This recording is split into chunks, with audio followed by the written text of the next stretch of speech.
اعوذ باللہ من الشیطان الرجیم بسم اللہ الرحمن الرحیم یجادلونک فی الحق بعدما تبین کأنما یساقون الی الموت وهم ینظرون۔ سچی بات میں تم سے جھگڑتے تھے بعد اس کے کہ ظاہر ہو چکی گویا وہ آنکھوں دیکھی موت کی طرف ہانگے جاتے تھے۔ صدق اللہ العظیم۔ الحمدللہ رب العالمین والصلاة والسلام علیک سید المرسلین، اما بعد فاعوذ باللہ من الشیطان الرجیم بسم اللہ الرحمن الرحیم۔ السلام علیکم ورحمۃ اللہ وبرکاتہ۔ تمام ناظرین سے گزارش ہے کہ ویڈیو شروع کرنے سے پہلے ویڈیو کو لائک کر دیں اور چینل کو سبسکرائب کر دیں۔ اچھا، آج کی ویڈیو میں ہم نے غزوہ بدر کے بارے میں بات کرنی ہے اور پورا جو ہے وہ بیان کرنا ہے غزوہ بدر۔ اس سے پہلے جو میں نے آیات پڑھی وہ غزوہ بدر والے اصحاب کے لیے ہی نازل ہوئیں۔ تو یہ سورہ انفال کی آیت تھی اور 6ویں آیت تھی، اور 6 سے 16 تک یہ آیات موجود ہیں جو کہ ہم پڑھیں گے۔ تو جنگ بدر کا جو وجوہات بنی وہ ہم پیش کرنا شروع کرتے ہیں۔ تو ابو سفیان جو ہے نا، یہ قافلہ لے کے شام سے جو ہے قافلہ لے کے آ رہا تھا جس میں 50,000 سونے کے سکے، اونٹ اور بہت سارا مال موجود تھا۔ تو یہ ابو سفیان جو ہے قافلہ لے کے مکہ جا رہا تھا، لیکن اسے مکہ جانے کے لیے درمیان میں اس کے لیے ایک مسئلہ تھا، وہ تھا مدینہ۔ اسے قافلے کا اگر شارٹ راستے سے اگر اس نے مکہ کی طرف جانا تھا تو اسے مدینہ کی طرف سامنے سے گزر کے جانا ہی پڑے گا۔ تو مدینہ میں مسلمان اس قافلے کے منتظر تھے، کیوں جی؟ اور مسلمان قافلہ لوٹیں گے کیوں؟ یہ سب سے زیادہ بڑی وجہ ہے کہ مسلمان کفار کا قافلہ کیوں لوٹیں گے۔ تو غزوہ بدر کی جنگ سے 1 سال پہلے مسلمان جب مکہ سے مدینہ کی طرف ہجرت کر کے جب جا رہے تھے، تب مکہ والوں نے ان کو غصہ دلانے کے لیے ان کا سارا مال ان سے چھین لیا، اور مسلمان ان کپڑوں میں مدینہ گئے جو انہوں نے اپنے جسم پر پہنے ہوئے تھے، اور وہ کچھ بھی نہیں لے کے گئے یا سواریاں وغیرہ چھوڑ کے۔ تو جو مال ان کا تھا وہ مکہ والوں نے ان سے چھین لیا اور بیچ دیا۔ اس قافلے میں اس سامان کا بہت سارا وہ سامان بھی تھا، اور اس کا بدلہ بھی مسلمان لے رہے تھے۔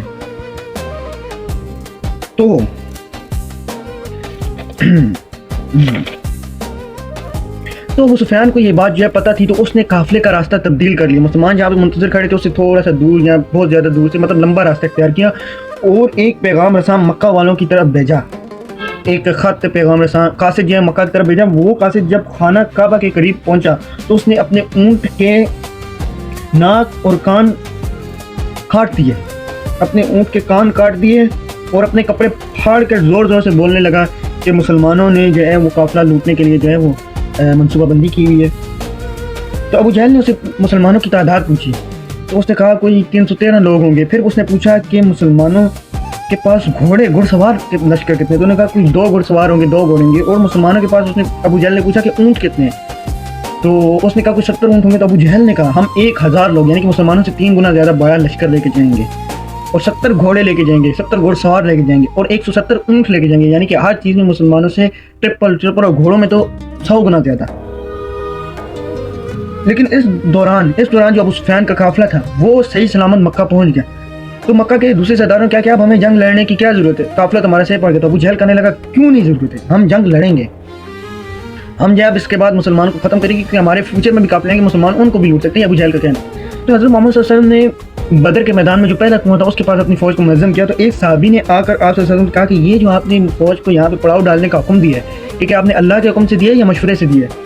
تو آپ صلی اللہ علیہ وسلم نے فرمایا کہ یہ تو میں نے جو ہے وہ آپ صلی اللہ علیہ وسلم نے فرمایا کہ یہ ہم نے مشورے سے جو ہے فوج کو یہاں پہ منظم کیا ہے۔ تو اس شخص نے کہا کہ اگر ہم اس سے آگے جا کے پڑاؤ ڈالیں تو ہم دشمن فوج کو کنووں پہ قبضہ کرنے سے بھی روک سکیں گے، اور وہ جگہ بہتر ہوگی جنگ لڑنے کے لیے۔ تو رسول اللہ صلی اللہ علیہ وسلم کو اس کی بات اتنی زیادہ پسند آئی کہ آپ صلی اللہ علیہ وسلم نے سارے اپنا مشورہ اور سارے مسلمانوں کا مشورہ چھوڑ کے اس کا جو ہے وہ مشورہ مان لیا۔ اگلے دن مسلمانوں کے سامنے کفار کا اہل مکہ سے 3 گنا زیادہ بڑا لشکر تھا۔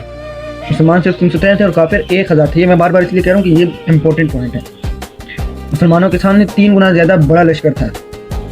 تو اس دن یعنی کہ صبح کے وقت 3 لوگ کفار کی طرف سے سامنے آئے مباحثت کرنے کے لیے، جن کا نام تھا عتبہ ابن ربیعہ اور اس کا بھائی شعیبہ ابن ربیعہ، اور ان دونوں اور عتبہ کا بیٹا ولید ابن عتبہ۔ یہ لوگ سامنے آئے اور مسلمانوں سے اور محمد صلی اللہ علیہ وسلم سے کہنے لگے کہ ہمارے لیے ہمارا کوئی مقابلہ کرے۔ تو 3 انصاری جو ہیں ان کے سامنے آ کے کھڑے ہو گئے۔ تو عتبہ کہتا ہے یہ لوگ کون ہیں؟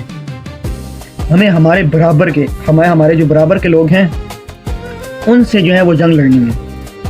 تو وہ ان انصاریوں کو جو ہے رسول اللہ صلی اللہ علیہ وسلم نے واپس بلا لیا اور ان کے مقابلے میں حضرت سیدنا علی ابن ابی طالب رضی اللہ تعالیٰ عنہ، حضرت حمزہ رضی اللہ تعالیٰ عنہ اور حضرت عبیدہ بن حارثہ رضی اللہ تعالیٰ عنہ کو بھیجا. تو عتبہ نے کہا واقعی ہمارے برابر کے لوگ بھیجے.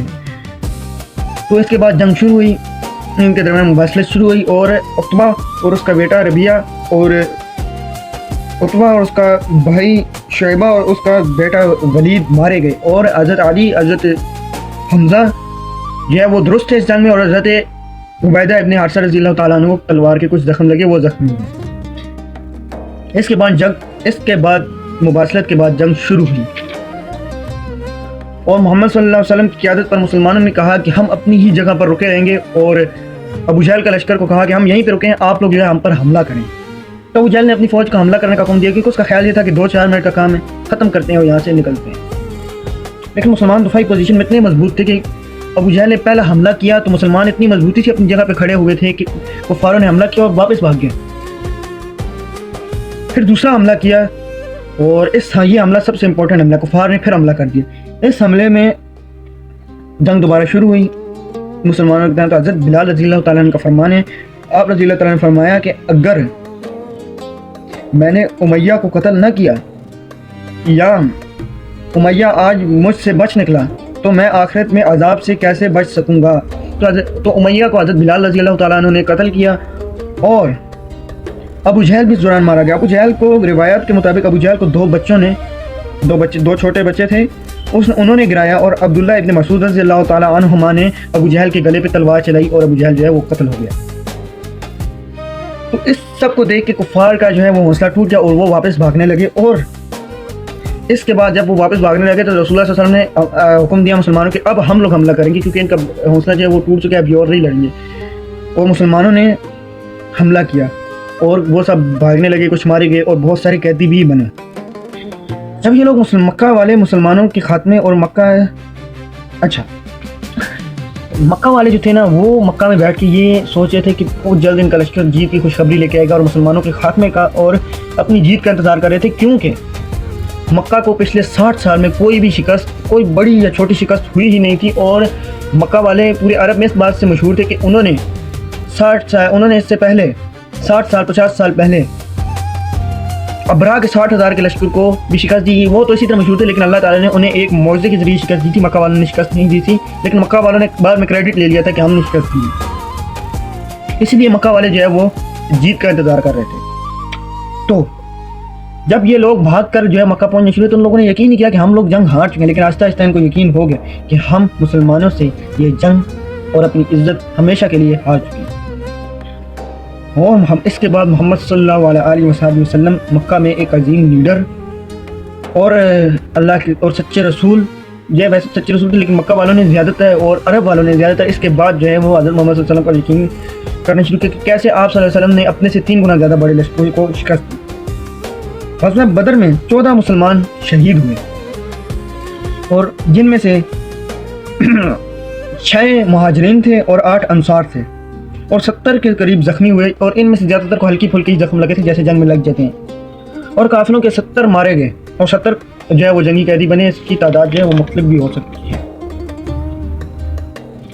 اس طرح مسلمان یہ جنگ جیت گئے اور اللہ تعالیٰ نے اس جنگ میں مسلمانوں کو فتح یابی جو ہے وہ دی. اس کے تو مسلمان جو ہے مدینہ میں آئے اور خوشیاں منانے لگے، لیکن مسلمانوں کی یہ خوشیاں زیادہ دیر نہیں چلنے والی تھی کیونکہ ابو جہل تو مارا گیا لیکن اس کا جانشین ابو سفیان غزوہ احد کا بدلہ لینے کے لیے 3,000 کا لشکر لے کر مسلمان جب مدینہ پہنچے تو وہ خوشی منانے لگے کہ وہ جنگ جیت چکے. لیکن مسلمانوں کی یہ خوشیاں زیادہ دیر نہیں چلی کیونکہ اس کے بعد ابو سفیان غزوہ بدر کا بدلہ لینے کے لیے 3,000 کا بڑا لشکر لے کے آ رہا تھا اور مسلمان اس کے مقابلے میں صرف 700 ہی بچے تھے. تو سبسکرائب کریں، انشاءاللہ یہ نیکسٹ ویڈیو میں ڈسکس کریں گے. ملتے ہیں آپ سے. اللہ حافظ.